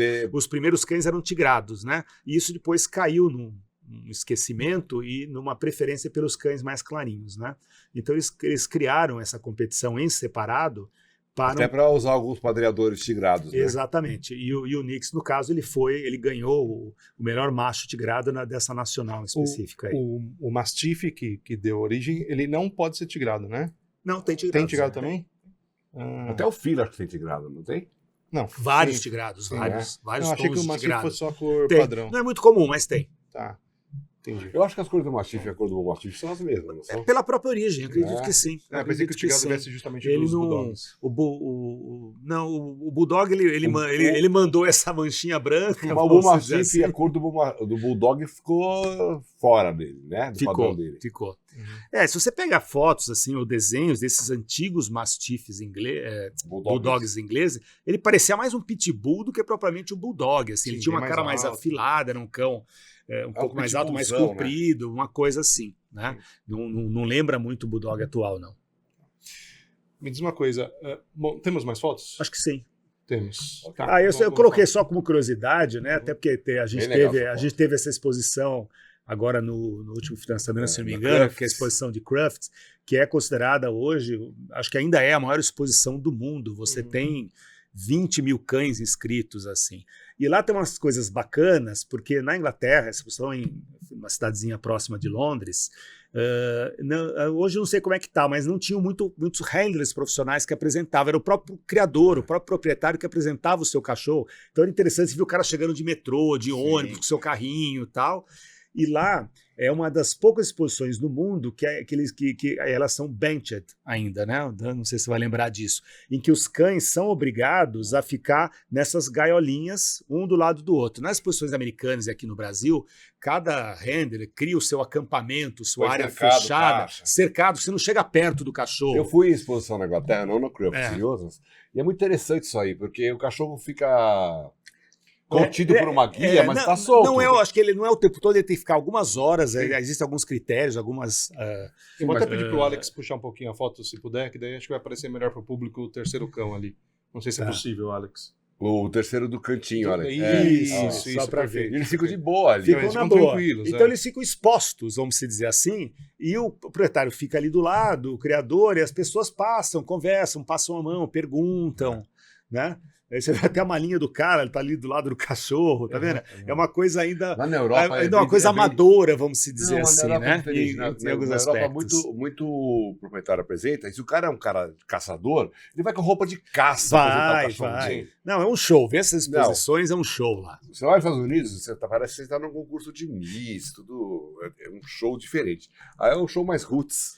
Mais roots, porque assim, isso é uma coisa que sabe, a nossa saudosa Suzanne Bloom sempre dizia assim, né? O europeu, ele privilegia o cão pelo trabalho, pela função que ele tem. O americano é pela estética. Né? Então você pegava assim, agora acho que a coisa misturou um pouco assim, antigamente um Doberman europeu e um Doberman americano eram cães completamente diferentes. O boxe. Né?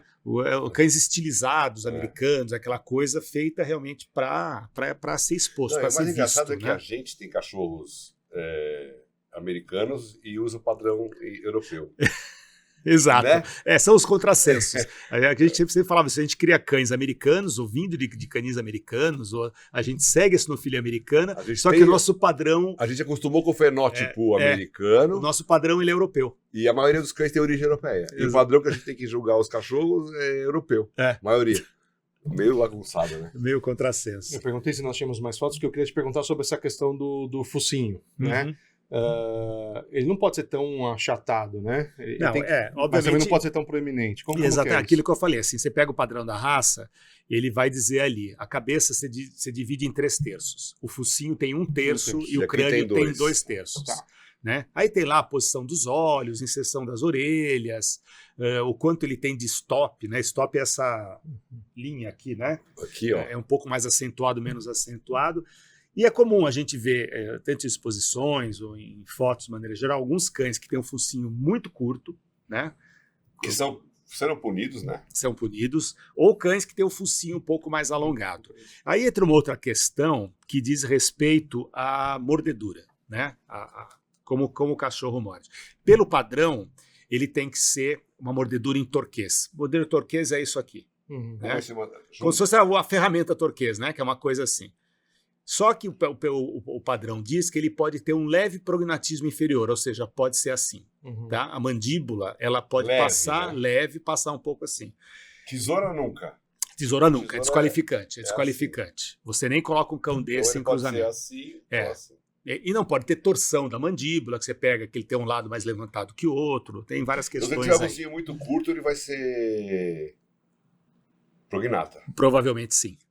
Se tiver muito longo, vai ser tesoura. Vai ser tesoura, né? Por isso que é o ideal você ter um equilíbrio ali, né? E justamente nesse equilíbrio de 1/3, 2/3, não dá muito problema de respiração. Eles costumam você ficar bem com isso, assim. Ó. Fica bem. A gente teve problemas alguns anos atrás com as companhias aéreas em função de você transportar esses cães. E em algumas companhias o Bull Mastiff entrava nessa lista, junto aí com o Pug, o Bulldog francês, né?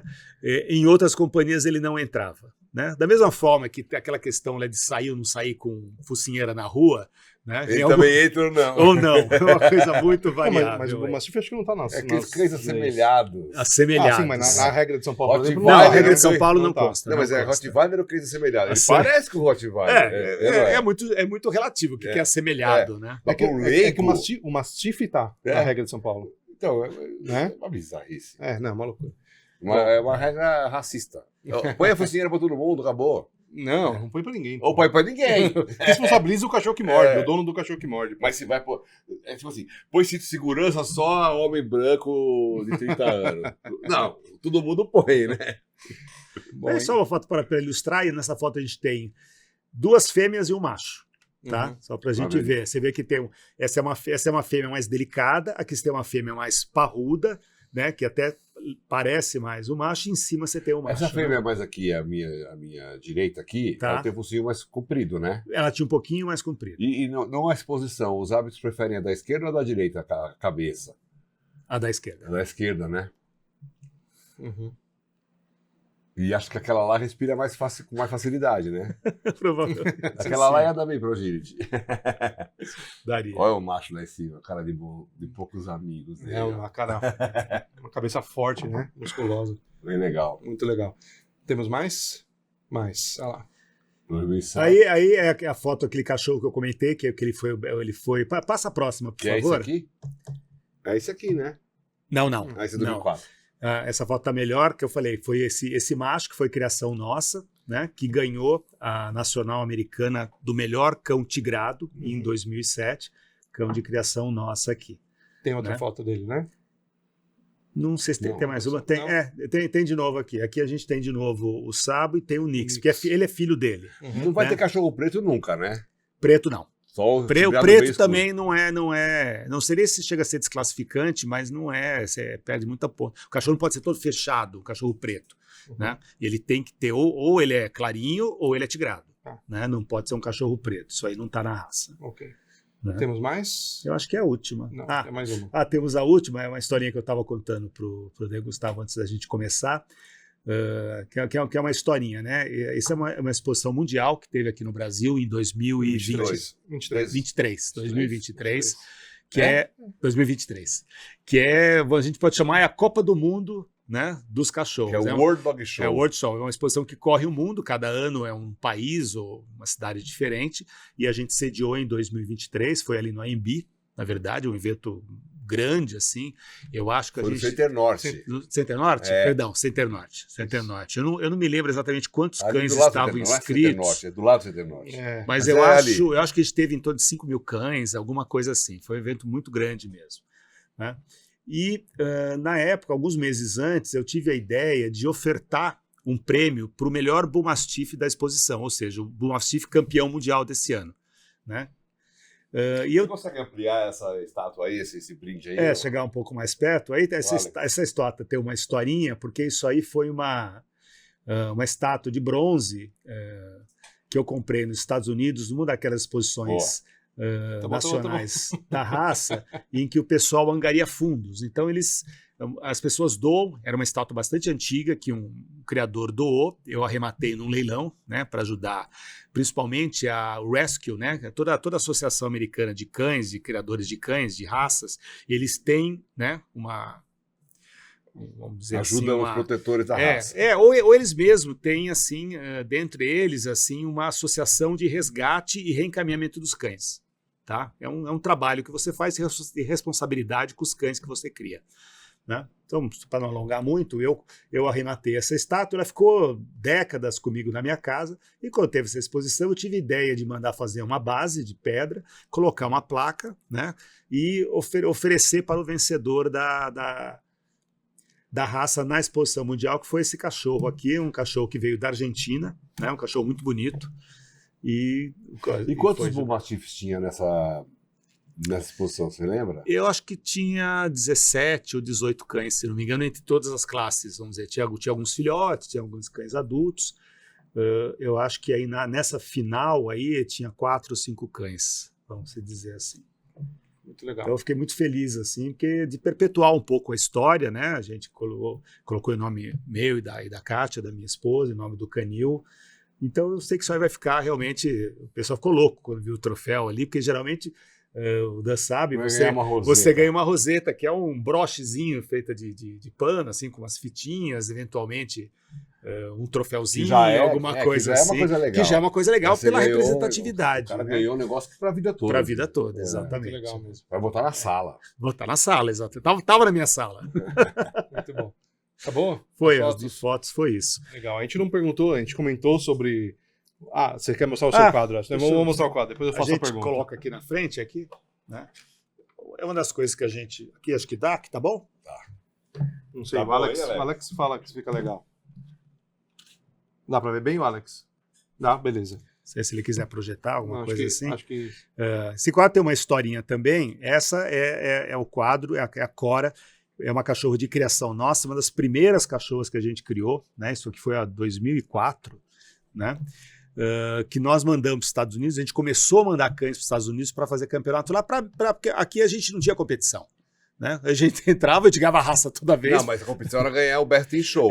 Aqui, vamos dizer, a nossa régua era mais alta. A gente passou anos só ganhando a raça e não classificando em grupo e nada, porque os juízes não conheciam o cachorro, a gente talvez não tivesse cães de qualidade, que a gente foi aprimorando com o passar dos anos.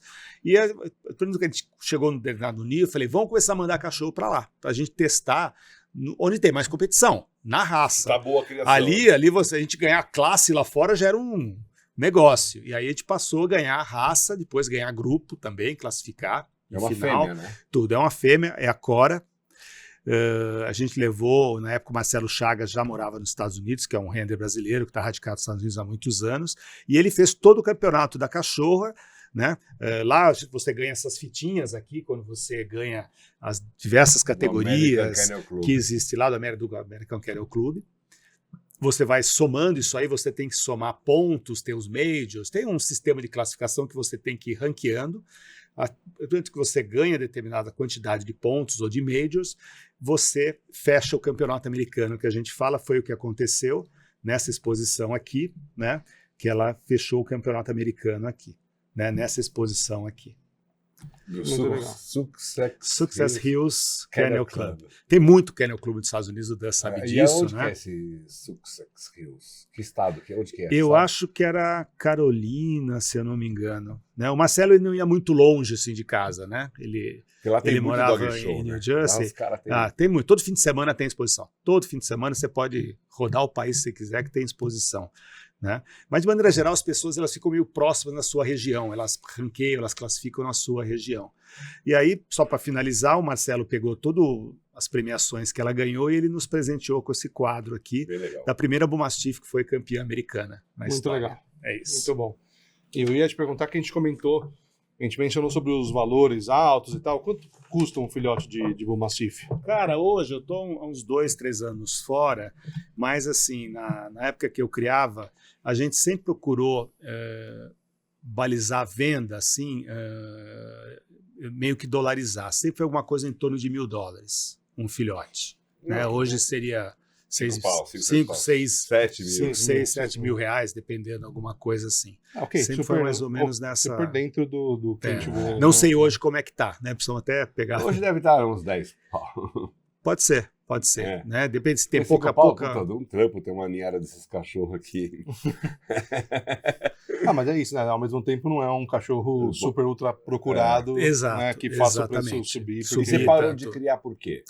Eu parei de criar, a gente já vinha diminuindo até a criação, que a gente percebeu, vamos dizer, do início lá para, sei lá, 2018 em diante, 2017, que começou a entrar muito criador, ou entre aspas, assim, no mercado, oferecendo cachorros que a gente via que eram de baixa qualidade, né?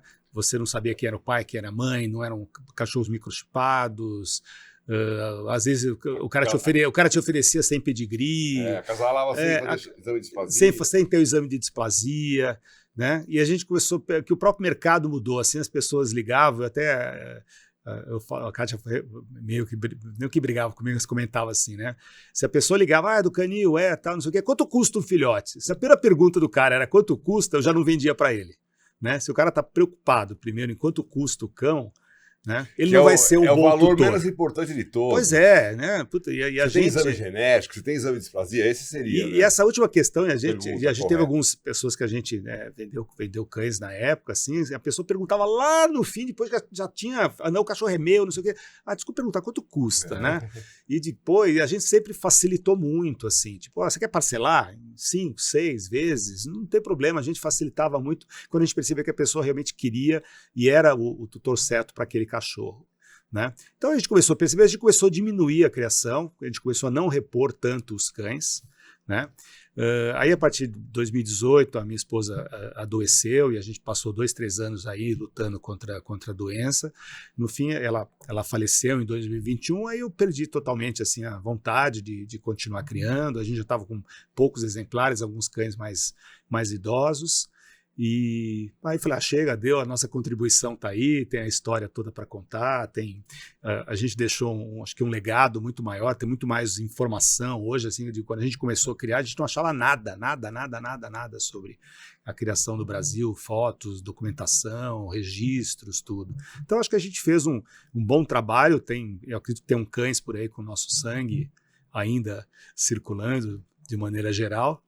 Mas foi isso. Então hoje eu acompanho mais assim à distância, vou em algumas exposições, tipo fui nessa Mundial, procuro ir nas exposições do Kennel Club São Paulo, né, que a gente tem uma história com todas essas pessoas, então eu vou lá para ver os amigos. Também só vou exposição do Kennel Club São Paulo. Vendo se tem algum Mastiff, eu vou olhar, vejo de quem é. Né? A gente comentou, tem hoje o Rafael que continua criando, levando os cães à exposição. Então é mais ou menos isso, assim. Mas... Eu queria voltar um pouquinho no início, que você falou que até as guerras, né, o Bull Mastiff estava muito restrito ali na Inglaterra. Exato. E que depois eles ficaram com medo do que pudesse acontecer e que mandaram para os Estados Unidos principalmente. Até a raça extinta, vamos dizer assim, né? Quem podia saber o que podia acontecer na época de guerra, né? Então, sobre isso eu queria... E os caras não tinham grana também para manter o plantio. Não, mas o cara tinha que comer, né? Tinha restrição de alimentos. Como é que ele ia alimentar um cachorro? 60 quilos. Não na Inglaterra, mas na Europa teve isso. Se ninguém dava ração naquela época, acredito eu, né, Dan? Não sei se o Dan, não. se o Dan tem a história da questão da alimentação Não, mas canina, isso aí se anterior à ração. existia rações na década de 30, né? Um tipo de ração enlatada e olha lá. Pois é. Então tinha essa preocupação de autossobrevivência, né? Mas sobre a guerra eu queria fazer duas perguntas. A primeira, se o Bull Mastiff chegou a ser usado para alguma função durante a guerra, e a segunda, logo na sequência, é que se essa saída dos cães para os Estados Unidos e para outros países modificou alguma coisa na raça nessa época. Ou seja, tem um Bull Mastiff antes e depois, ou não? Sim, sim. Com relação à primeira pergunta, eu cheguei a ver algumas imagens de Bull Mastiffs, assim como cães de guerra, né? Eu lembro de ter visto fotos de cães sendo lançados de paraquedas, essas coisas, mas eu acredito que não muito, porque a frente era muito, ou era a frente oriental, ou aquela questão na França, alguma coisa assim. Eu cheguei a ver alguma coisa assim, mas pouco. Que eu saiba, se usava mais pastores, ou dóbermas, ou outras raças de maneira geral, né? Modificou, tá? A partir do momento que os cães foram para os Estados Unidos, teve também essa ruptura, vamos chamar assim, daquilo que a gente comentou agora há pouco, do americano privilegiar um cão mais estético, mais leve, né? Um cão um pouco mais leve, um cão um pouco mais ágil, mais agora a palavra instagramável, né? Na época não é o caso, mas seria isso. E o inglês, né, o europeu de maneira geral, ele procurou preservar aquele cão mais voltado para o trabalho, um cão um pouco mais rústico, não tão estilizado, né, não tão esculpido assim, vamos dizer. Mas eu acho que, acredito eu, que de anos para cá, de, sei lá, 20, 30 anos para cá, isso meio que se misturou, porque começou a ter muito, né, muito intercâmbio de cães dos Estados Unidos indo para a Inglaterra e outros países da Europa, e cães europeus indo para os Estados Unidos também para justamente trazer um pouco de peso, às vezes para algumas linhagens, algumas coisas assim. Mas o Bull Mastiff hoje, ele é assim ainda ou ele é mais leve? Ele é assim ainda. Ele é assim ainda. Essa estátua ela é bem... Bem do que é a realidade hoje. Ela é bem dentro do que é a realidade, né? Cachorro forte. Eu não tenho... Faz anos que eu não vou mais nas nacionais americanas. A gente foi durante anos seguidos, mas eu acompanho. Quando tem é sempre em outubro, né?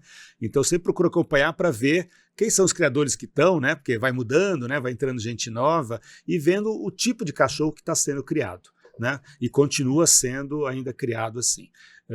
O americano... talvez ele trouxe um pouco isso do europeu, eles gostam de cães grandes, né? Então você vê principalmente machos bem próximos do padrão ali, do padrão de origem, dos 70 centímetros ali, cães mais encorpados, mas que mantenham aquela agilidade, né? Bom, e acho que da minha parte, a princípio, para finalizar, gostei muito que quando chegou a Cães e Companhia ali, tinha a pergunta por que ter, né? E você falou, eu escrevi também o por que não ter. Então, por que não ter um Bull Mastiff?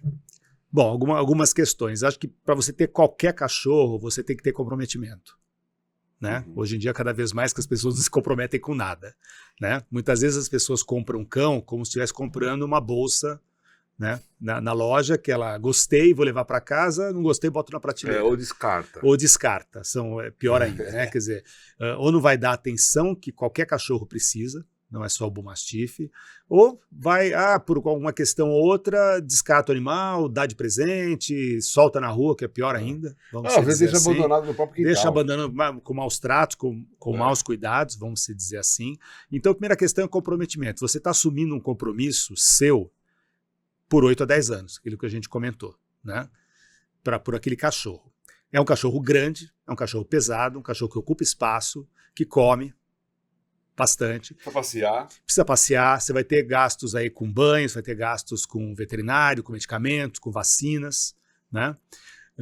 Você tem que ter tempo para ele, né? Muitas pessoas compram, depois tem filhos, aí o filho nasce, a pessoa muda o foco para coisa, esquece o cachorro.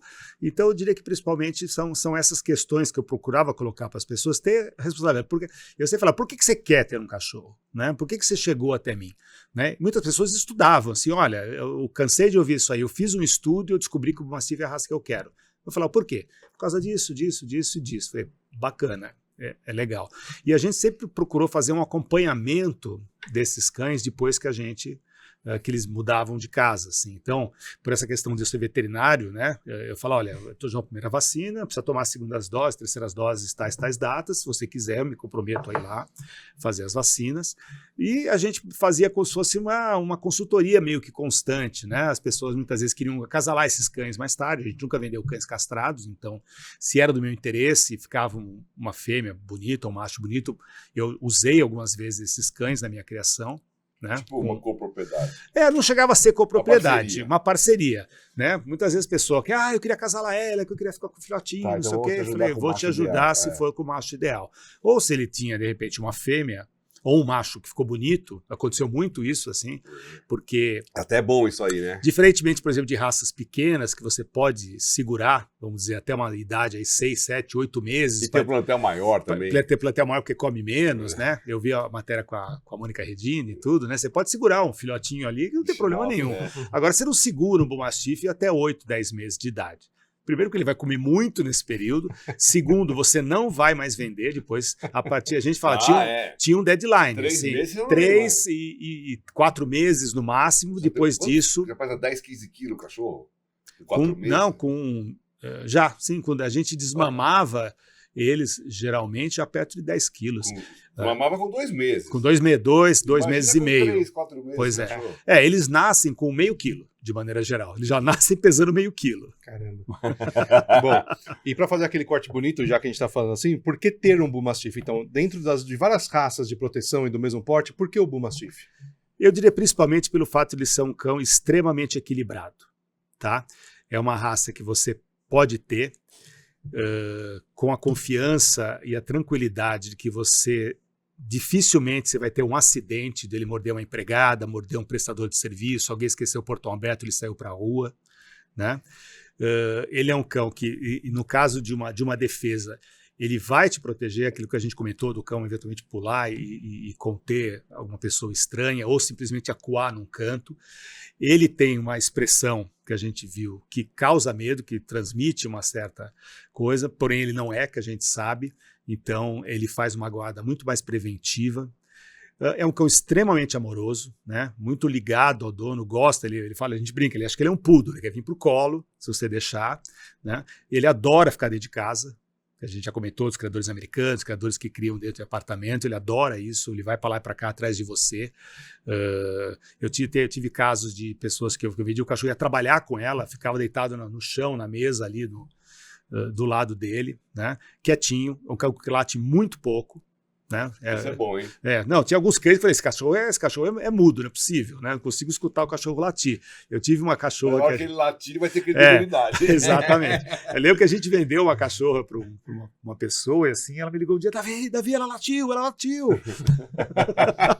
Eu já tinha quase um ano, sei lá. Era mudo. Pois é, esse tipo de coisa. Então eu acho que é um cachorro que se adapta muito bem a essas particularidades que a gente citou, traz essa tranquilidade de ser um cachorro de guarda. Imagina você sair para a noite para buscar um filho numa festa ou em algum lugar, levar um cachorro no seu banco do passageiro ali, assim, para no farol, né?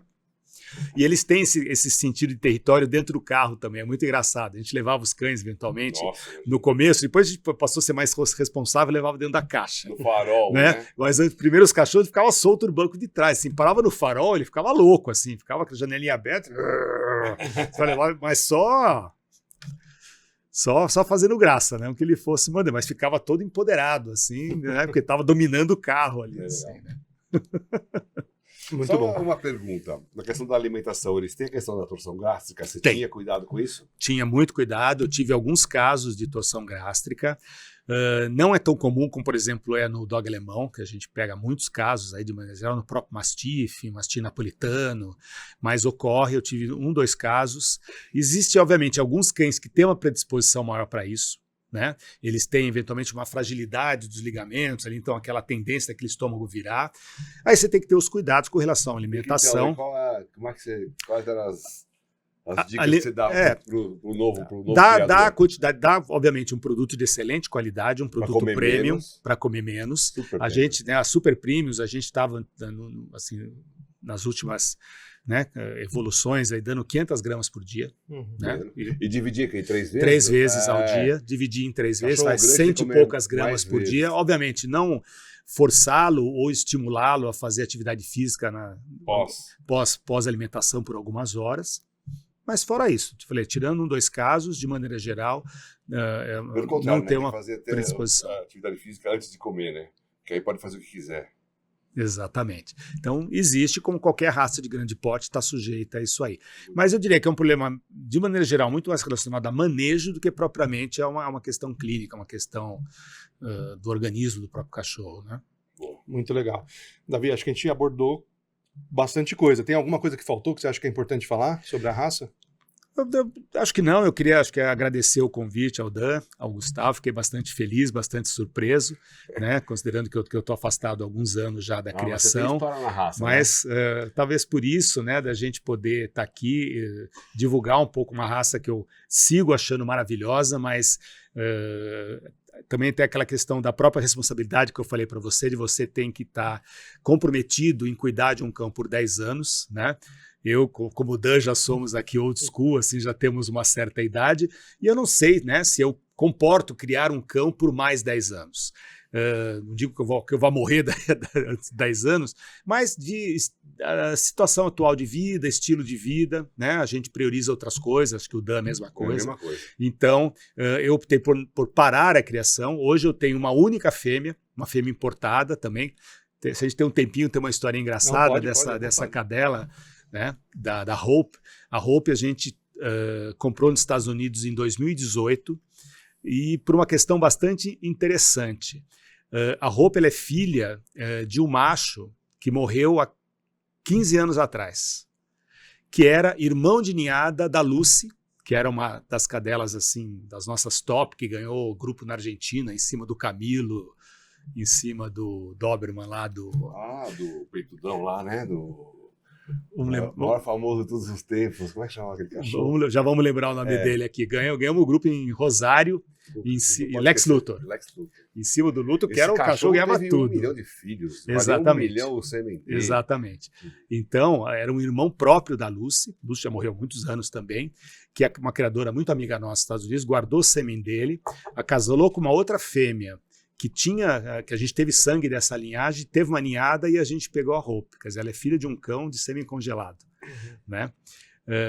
Ela veio para o Brasil, mas assim, aquelas coisas de criador veterinário, né?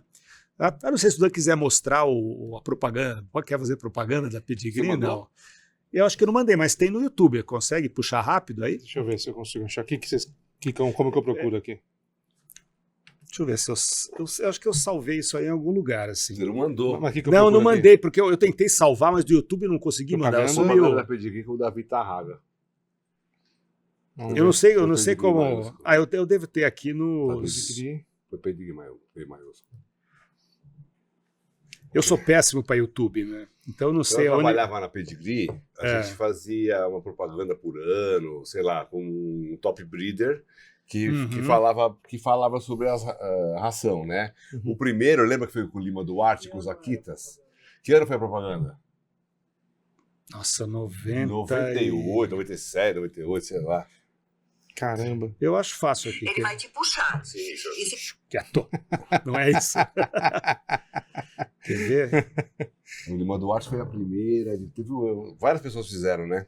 A Miriam Tala fez, você fez, eu fiz. O Edgar fez. O Ailton Blois, o Arsênio fez. David Jess? David Jess. Achou? Achei. Eu vou te mandar aí, o Alex. Manda aí. Vou te mandar o link. Na verdade, foram 2 propagandas, o Dan vai lembrar. Uma que eu fiz, naquele padrão que se fazia, e depois a Pedigree usou ela usou assim, inserts dessa propaganda para fazer uma geral de várias raças. Essa aqui, né? É isso não? Essa aí. É essa aí. É isso aí. Não sei se ele consegue passar, é esse mesmo aí. Poder matar saudade aí, né? Bons tempos. Tem som? Acho que o som não fica bom. Então é sem som. A qualidade não é boa. Eu não acho a minha, sabia? Depois eu vou procurar a minha. O Arsênio também não está encontrando a dele. Ele me falou. Eu não vou procurar isso aí. O Dan acompanhou essa gravação toda, lembra? Foi lá na chácara, lá em São Roque, né? Sim. Acompanhei várias. E quando eu fiz a minha, foi muito legal, que eu tive que ir com 3 ou 4 borders viajar de avião. Eu me lembro que eu com 2 carrinhos, um monte de carro. É isso aí. Boa. Bem legal, bem legal. Muito bom. Cara, espero que você tenha gostado de ter participado aqui com a gente. Pra gente foi um prazer te receber. Ah, prazer foi Agora, meu. Nós estamos passando o quê aí? Agora a gente tá falando sobre política. Mudamos o assunto. Davi, brigadão, foi ótimo. Puta, Gustavo, brigadão pela oportunidade, obrigado pela atenção. Espetacular, hein? Eu já era fã do programa, agora então, Pô, mais que legal. ainda. Que bom né? que você gostou. Vamos divulgar bastante Boa, aí obrigado. para todo mundo, né? E o pessoal que tá em Eu casa, acho espero que muito tenha gostado importante. também bastante. Se gostou, curte o nosso vídeo. Curte se o inscreva vídeo no canal bastante, e vamos compartilha com divulgar. todo Se mundo. tiver um criador bom, hein? Que a gente é meio rigoroso aqui, pode indicar pra gente. De alguma raça que a gente não mostrou ainda, né? Sim, e acho que mais uma vez vale a pena a gente enaltecer uma coisa, né, Dan? A gente tem o nosso podcast aqui que o objetivo é passar informação de qualidade. Claro. Tanto é que a gente chama, inclusive, os melhores criadores, mas inclusive criadores que já não estão mais atuando, que não claro. tem interesse comercial. Qual o seu interesse de estar Nenhum. aqui comercial? Não. Nenhum. São pessoas que realmente amam muito a raça, que fizeram um bom Tem trabalho, história na raça. tem história, e que tá aqui por prazer, por falar. Então a gente não tá aqui interessado em, vamos vender filhote, vamos vender filhote. Meu, a gente tá aqui pra falar a situação real. Eu acho que o importante é que é uma coisa que, né, essa questão que a gente, eu, assim como o Dan, a gente já tem uma percepção de finitude, vamos dizer assim, Gostei disso. até certo ponto, é de você conseguir deixar registros, né? Exatamente. Porque a pior coisa que tem é o esquecimento, né? Um De dos várias- motivos que eu faço esse podcast, de várias quando questões, for né? Quando for a minha finitude, vai ter minhas imagens. Que aí meus netos, meus bisnetos Pois é, vão poder me né? ver. O Dan sabe, o filho dele eu acompanho desde que nasceu praticamente, assim, né? Porque hoje se eu ver o cara nem reconheço mais, assim, pelo tamanho Já que sou tá. avô, assim vamos. E por aí vamos, e vamos seguindo. Então é importante, eu acho que a gente deixar realmente essa mensagem, deixar realmente informação. Até eu falei, eu me proponho, eu sigo à disposição para tirar dúvidas, se a pessoa quiser, né, fazer contato de alguma forma, me achar, eu estou por aí. Hoje a gente acha todo mundo, né, do jeito que é. Quer tirar dúvidas sobre a raça, tem alguma questão, alguma pergunta, porque eu continuo sendo um incentivador. Mesmo não criando mais, é uma raça que eu continuo admirando, continuo gostando, e eu acho que é importante a gente se dispor realmente a estar aí para as pessoas poderem eventualmente se informarem melhor, O né? pessoal vai gostar desse episódio. Que legal, bom, foi muito tomara que sim. Muito bom. Boa. Pessoal, obrigado. Fechou? Até a próxima. Nós. Obrigado, gente. Obrigado.